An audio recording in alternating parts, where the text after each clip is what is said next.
and welcome to our live session for today. I am streaming live into Facebook directly. So if you want to ask questions in the comments section below this video today, I should be able to see them. So feel free to hop in that way.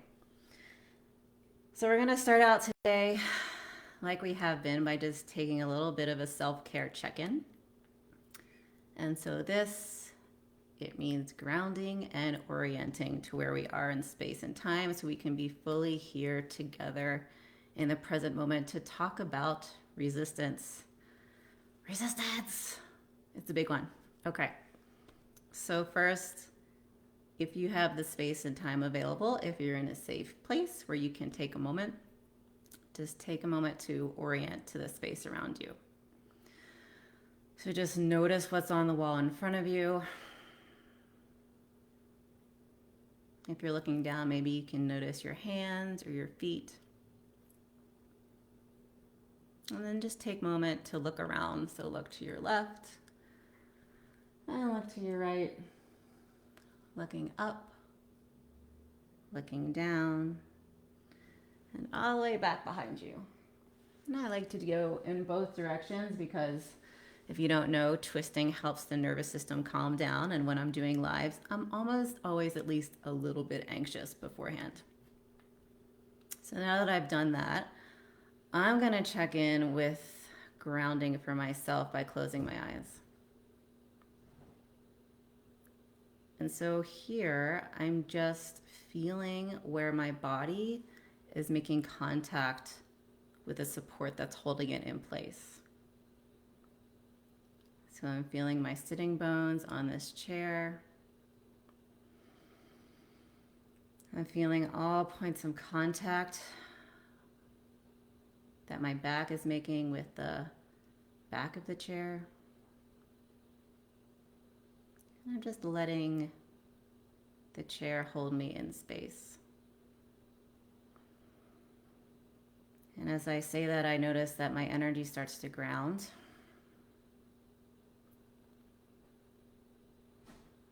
And I invite you to do a little somatic check-in with me. So you can drop your awareness down into your body if that feels safe for you. And just do a quick scan with a spotlight of awareness, just noticing any sensations that arise.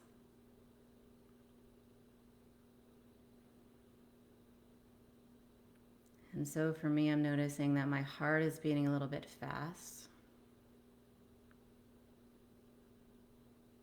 I'm noticing a little bit of a buzzing sensation in my body.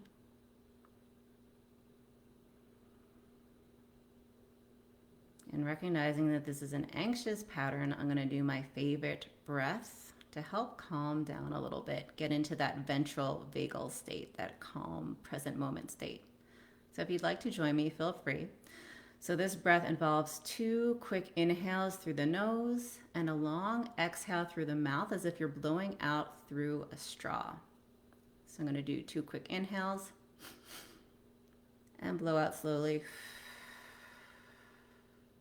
I'll do that a few times.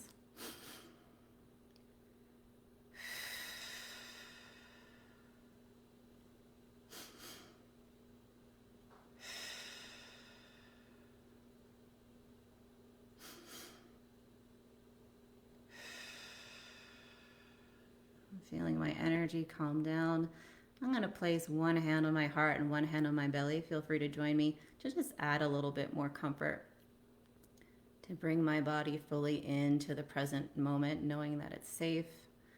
And since I'm feeling I need a little extra self-care, I'm just going to do some massage of my arms. I'm going to open my eyes when I do this and reorient to the room where I am. Coming back into this place and time with you all. And we're ready to begin officially.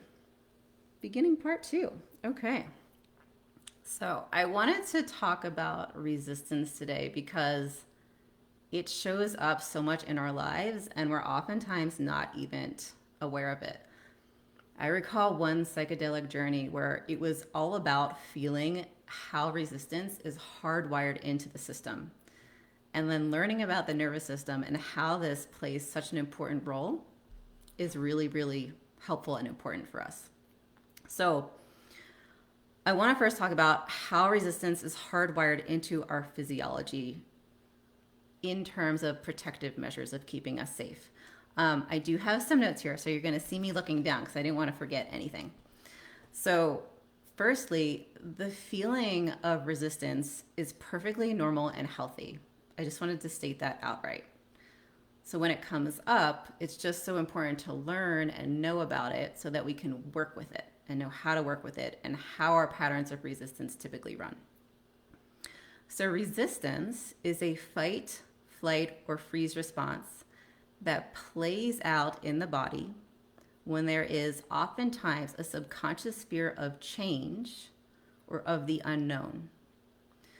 And we get addicted to the chemicals that were released in our system when we are in a sympathetic or dorsal vagal freeze state. And a lot of us, if you've watched my previous video about the nervous system, have been in this state of sympathetic dominance or dorsal vagal state for long periods of time. Oftentimes, if we've been chronically sick or unwell, we typically vacillate between the sympathetic state and the dorsal vagal shutdown or freeze state. So we go back and forth, high in activation, and rarely come down into the ventral vagal state, which is where we can really relax, digest, and heal. So if our bodies are used to running these programs and these chemicals, and it really creates these sympathetic and parasympathetic dorsal vagal responses, creates chemical releases in our body. And we can literally become so used to them that it becomes normal. So basically, our pathology feels normal to us. And what's normal to us inherently feels safe. So again, this concept of resistance that I'm going to keep going into can be really tricky. So when resistance shows up, it's typically because our physiology, our chemical physiology, is not used to what is happening. And this discomfort feels like a threat to our survival. So we literally go into withdrawal from the chemicals that we're used to running. So even let's say we're going into a ventral vagal state from a fight or flight state, that will feel weird to our system because we're not used to it. And so just like any person who's going through alcohol or drug addiction, when they go into withdrawal, sometimes physical symptoms can become more severe. That's the same thing when we move from a dorsal parasympathetic state or freeze state back into the sympathetic, because often what we do from a polyvagal perspective is that we are triggered by something, we're in a sympathetic state, and then we pop out into dorsal vagal freeze state. And then when we come back out of freeze, we're at the height of where we left the sympathetic curve. So if you imagine our activation is like a wave, we have a window of tolerance, and then when we hit the window, the higher part of the window for sympathetic, we pop out, and then we're in freeze. And then to get out of freeze, we have to come back down the sympathetic, down to ventral vagal. So I say that because I wanted to give a few examples of what this can feel like on our healing journey that may feel weird and uncomfortable. And I personally feel like if we can expect the uncomfortable to come up, we won't be as afraid of it when it does show up, and we'll also know how to deal with it. So here's some examples. So if we are used to feeling anxious, which is typically a flight sympathetic response, safety will not feel safe. So like I mentioned before, the ventral vagal state, the calm state, will not feel safe to our bodies because it's so foreign. Which seems so interesting, right? Like being sick for so long myself, when I started to experience ventral vagal states, I realized that I had very little tolerance for the feeling of safety. And it was fascinating to witness because I literally had to give myself permission to slowly increase the levels of safety that I felt in my body. And that even includes the amount of love I received, the amount of compassion that I received. It's fascinating. Okay, so that's that one. Another example, if we are used to feeling depressed, which is a dorsal vagal freeze state, our feelings and emotions will not feel safe. And again, when we're feeling feelings, we're mostly in the sympathetic state. So that's where emotions are. So that includes things like anxiety, anger, sadness, fear, frustration, etc., etc. So it's really important to know if we typically run a depressed pattern, when we come out of the freeze state, like I said before, we'll be at the top of the sympathetic spike. And so this means that we will very naturally feel more discomfort in our bodies and minds. So like I said, this can mean like more emotions coming up. A lot of people don't like to feel their emotions, especially if they're considered negative, but there are really no negative emotions. So I'm talking more about like anger, sadness, fear, frustration. And sometimes our pain can actually get temporarily higher when we come into the sympathetic state from the dorsal state. And then also sometimes digestive issues can show up. Other things can show up too, but these are just a few examples. And so this happens before our systems are able to titrate down back into a ventral vagal state. Again, our relaxation and digestive response is ventral vagal. And again, why this is so important is because if we know this is going to come up for us, it will be so much less scary when it happens. So as new chemicals flood into the system from these different nervous system states, the autonomic nervous system states, stuck energy in the body arises from a subconscious state into the conscious awareness of the body and mind so that it can be worked with and cleared through the process of somatic nervous system resiliency, which is what we are all about here.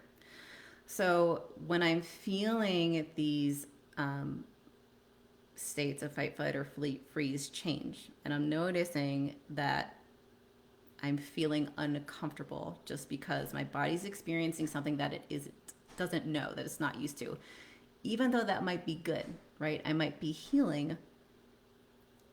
As long as I know it's going to happen, I can work with it. I'm not going to be as afraid of it, which is mostly the point of this whole live right now.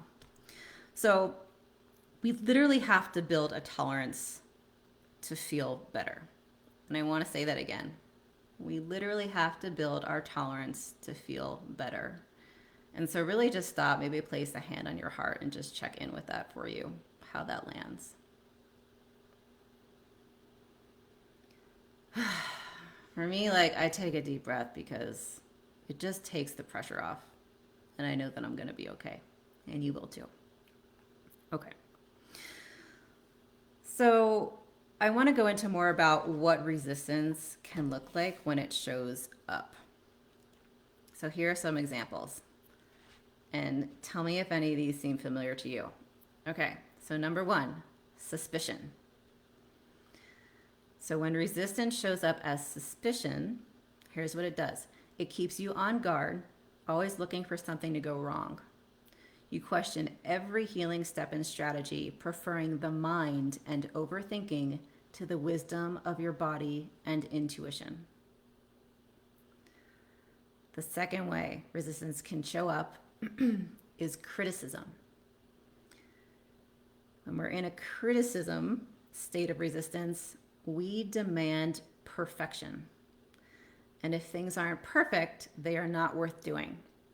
So for example, if you don't have hours to meditate during the day, or if you're not ready to go 100% into a new whole foods diet, you're not going to do it. You might even say something like, this will not work. It's just not worth doing it at all if I can't do it perfectly.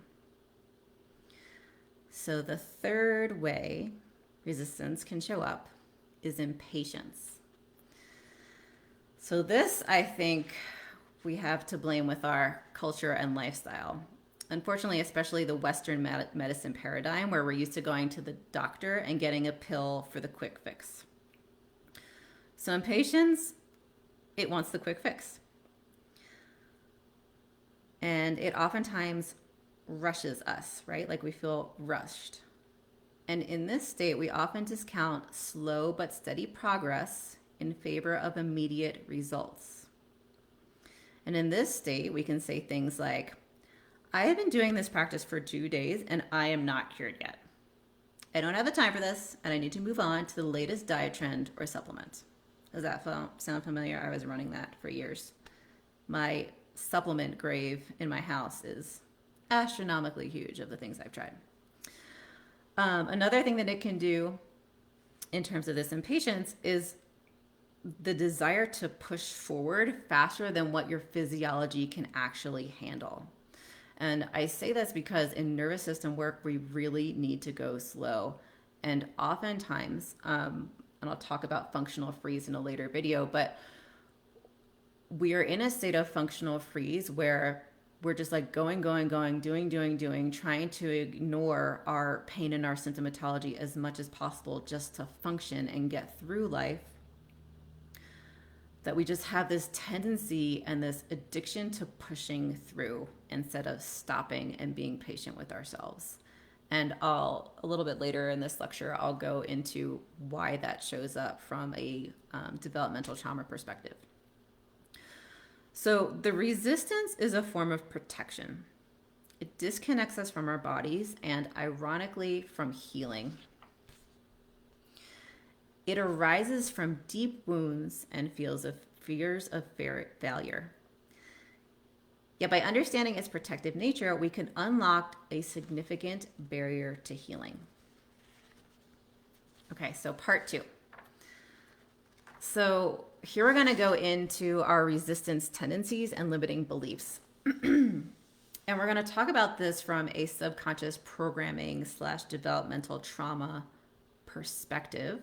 That typically, for most of us, has occurred between the ages of 0, meaning even in utero, to 7 years old.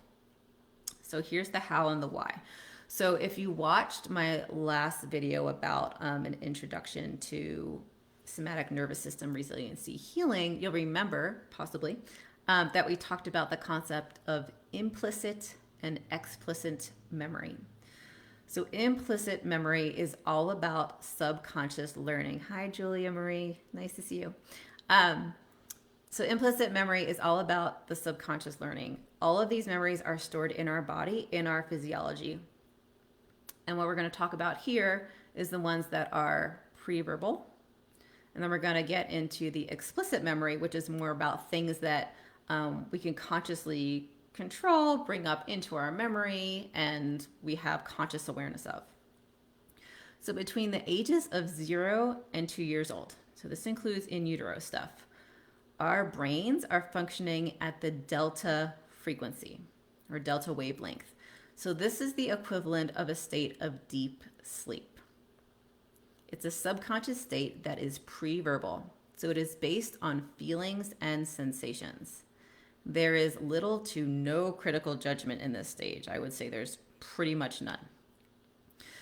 And I want to say too, when we are this little, our nervous systems are still developing and we literally don't have the ability to regulate our own nervous systems. So we require our caregivers to attune to us and provide us with the care and comfort that we need because we literally can't do it for ourselves yet. And as you can see a little bit later, we'll get into this, that when we don't have that, it sets the stage for some subconscious wiring in our bodies that negatively impacts our health and creates this resistance. So that's from age 0 to 2, the delta state. From age 2 to 6, we're in the theta state. And this is like a hypnotized state. So I don't know if anyone's ever done hypnosis. Some people feel like they can't be hypnotized, but when you're this little, we are very connected to our inner world. So there's a lot of daydreaming, imaginations. We may have imaginary friends. We're still not able to really show signs of critical thinking yet. And this is a super learning state where children are really open to suggestion. And this is where we subconsciously start to adapt our behaviors to please or appease our caregivers and society at large. So, again, a lot of this stuff that we're learning so early is subconscious, which is why we need to do this somatic work to really heal and unlock the roots of the paradigms that we're living in that are keeping us stuck. So, from age 5 to 8, we start to dip a little bit into the explicit memory. And that's because between the ages of 5 to 8, we start to work in the alpha brainwave state. And so this is kind of like a meditative state or a light trance state. So we can be peaceful and relaxed, but also alert and aware. And this is where the analytical mind begins to form. So children can interpret and draw conclusions from their environment at this age. And their inner imagination tends to be as real as their outer imagination. So their inner world has equal awareness to their outer world or environment. And then from 8 on, we're in beta. And this is where we have full access to explicit memory. There's conscious analytical / logical thinking. So here's something really interesting that I found out. By the time we're 35, we operate from a 95% subconscious programmed state, where we have this personality and state of being that we are used to living in. And most of our resistance and limiting beliefs stem from what we learned from the ages of 0 to 6. And so now you can kind of get the feeling of why. We learn how to fit into our family system and society at large at these ages. And this is why two people can experience the same external event and have two completely different types of outcomes. And that's why, like Gabor Mate says, trauma is not what happens to you, it's the result of what happens to you, meaning what happens in the body as it turns from external experiences. So here's an example. When I was in my early 20s, I was walking across a 3-lane giant road in Center City, Philadelphia, and I was hit by a car. I was hit by a giant truck, actually. And as this vehicle was approaching me, I had to go to trauma therapy for this. So this is why I can talk about it. And I remember this so vividly. I remember screaming in my mind, "Why don't you see me?" And so my body hit the car. I flew forward way down the road, rolled a couple of times, severely sprained my ankle. Otherwise, I was okay. But I experienced severe PTSD from that.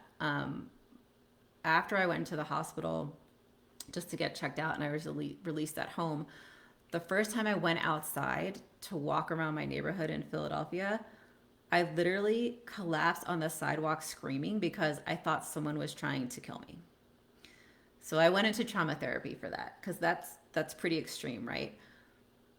But when I think about how and why that happened to me, and if someone had that same experience, they could have been totally fine. Yep, I got a sprained ankle, but it did not impact my functionality at all.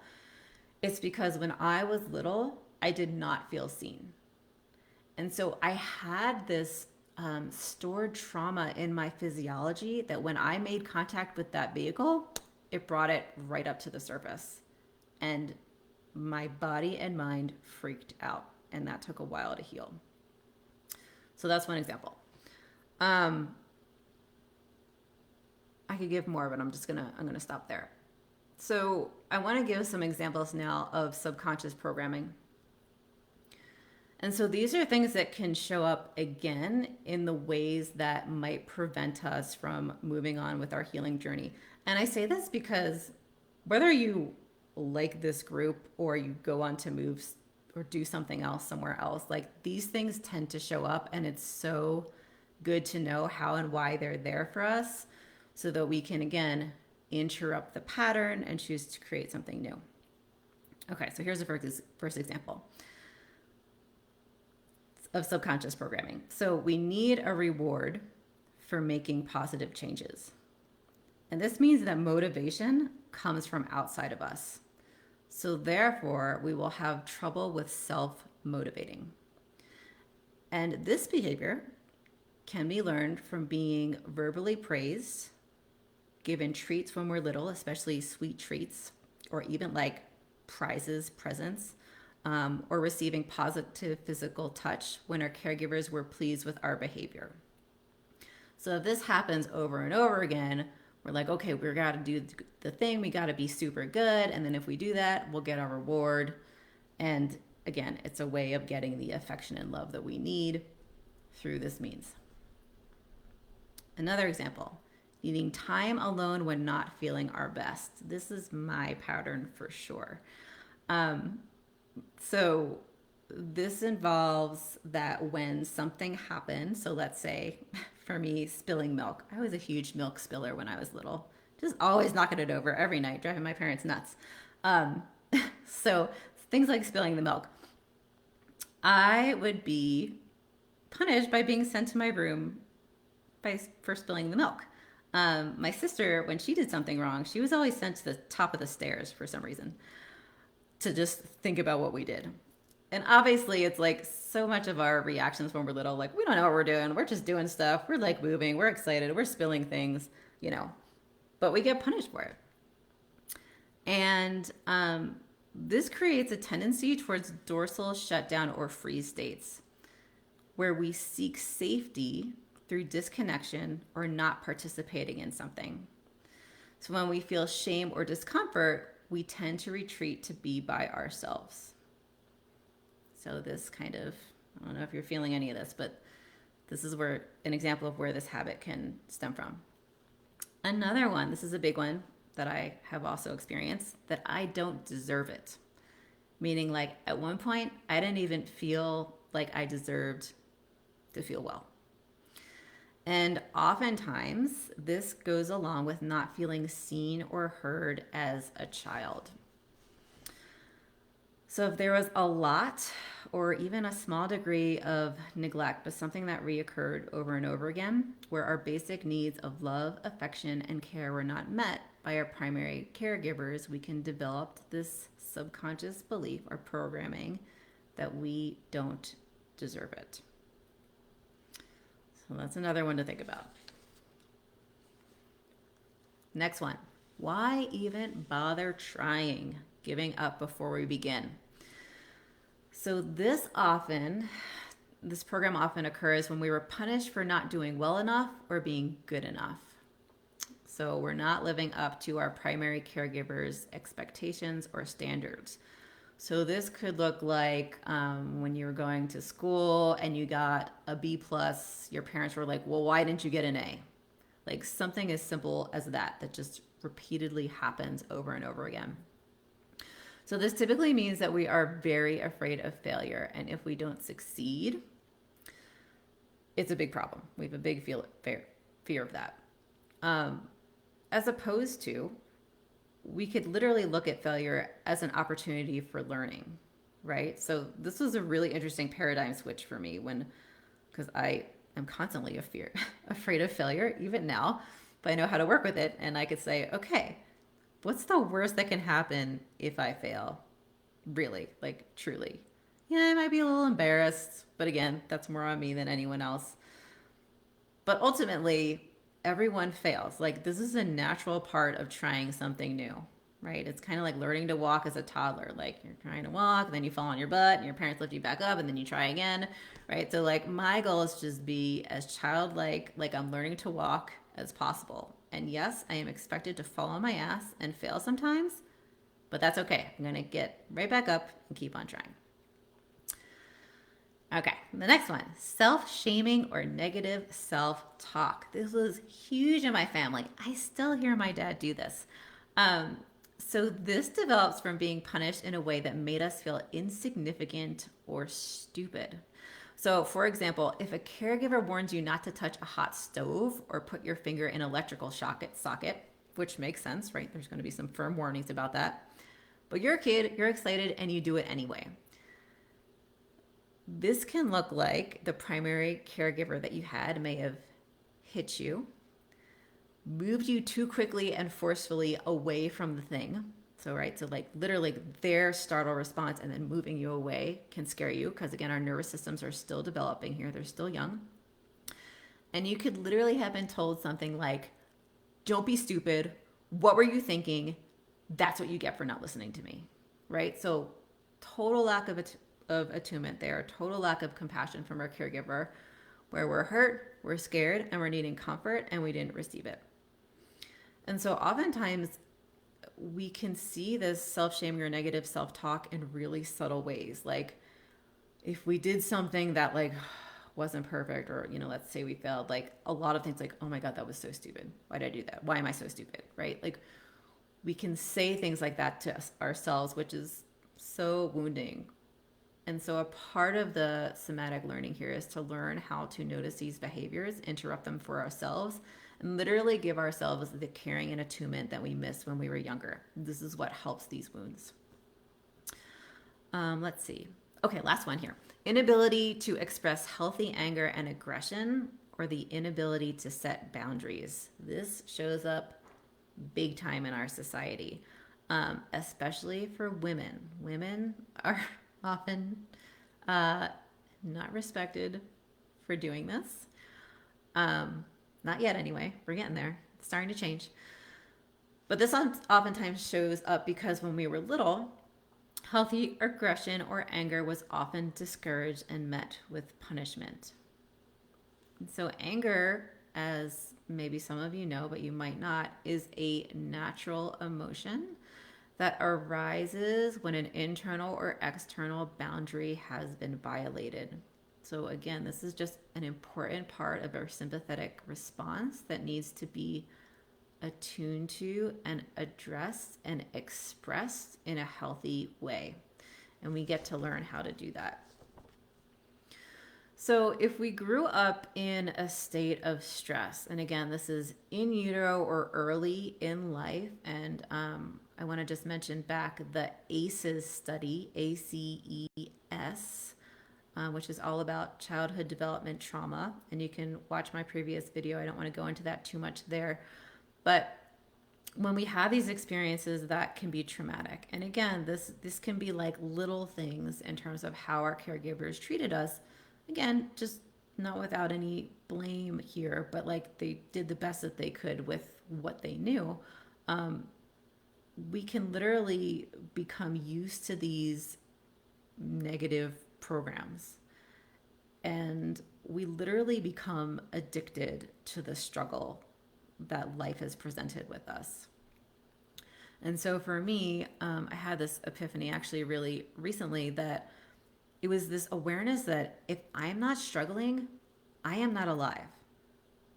Or I literally don't know who I am. Like there was this concept, because I was born into an ill body, I am so used to the struggle that I don't know what it's like to be alive without it. And so I realized that I have this tendency to like make it difficult and make it as difficult as possible.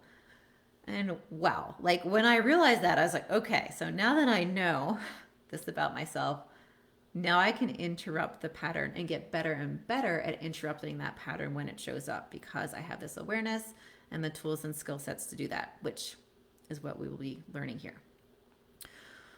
So our nervous systems fear this type of existential or ego death on a primal and somatic level.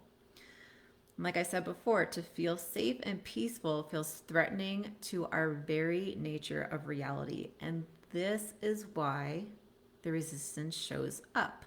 So a part of ourselves who are stuck in this limiting paradigm of the past intercedes to protect us from moving forward, because it literally doesn't feel that this is safe for our identity. It is too unknown and too scary.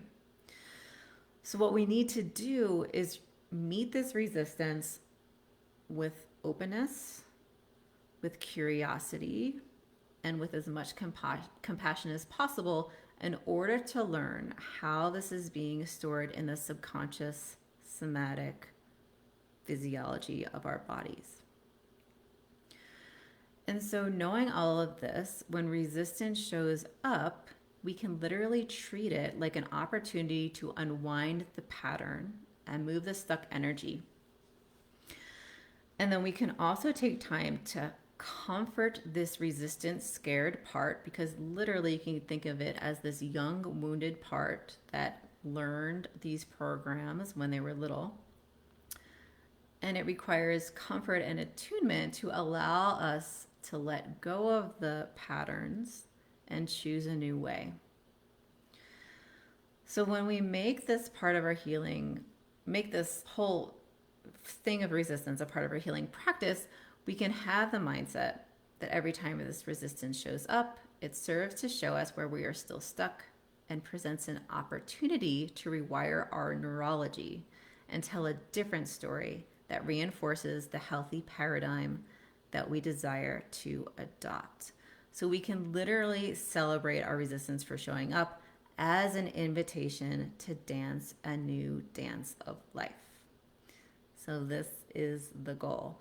And the reason why I wanted to talk about this today, before we moved into the more nitty-gritty work of somatics, is because this resistance will show up. It's inevitable as you begin this journey. And I also want to talk about it because, I feel like from a holistic perspective, right, there's things that we know that we should do from a nutrition standpoint, a lifestyle standpoint, and we just see ourselves making the same bad decisions over and over again. And again, that's just showing us that this resistance is present, and is present in a way that it's creating self-sabotage. But if we learn about how we are doing this, we can literally circumnavigate these sort of resistant behaviors and choose to become different. So that's pretty much the end of our live today. I think I went through everything that I needed to talk about. If you have any questions or comments, please leave them here for me below. On Friday, I'm going to do a practice that helps us work with this particular thing. So I'm either going to record it and post it here, or I'm going to do it live. I haven't decided yet, but we'll see.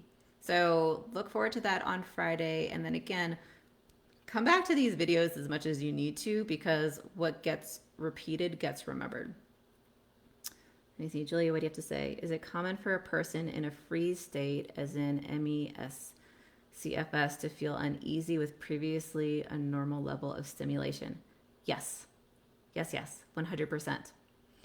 And so that's why, right? So when we're in a freeze state, our window of tolerance is really small. And so when we feel a previously normal, right? And what is normal level of stimulation, it can still feel too much for our systems at this particular point in time. And so again, it's like the power of this work is that we're always meeting our bodies where they're at. Jazz, what do you have to say?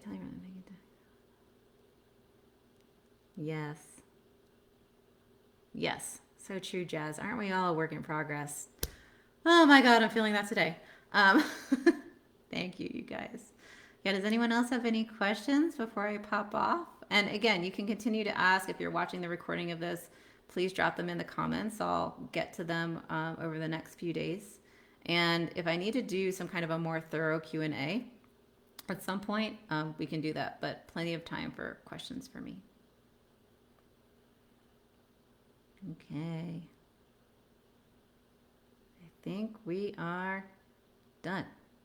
Okay, everyone. Thank you so much for joining me today, and I look forward to sharing more in the future. So look forward to Friday's practice, where we get to do a little work around this in a more visceral way that we can feel, somatically, of course. And I'll see you then. Thanks.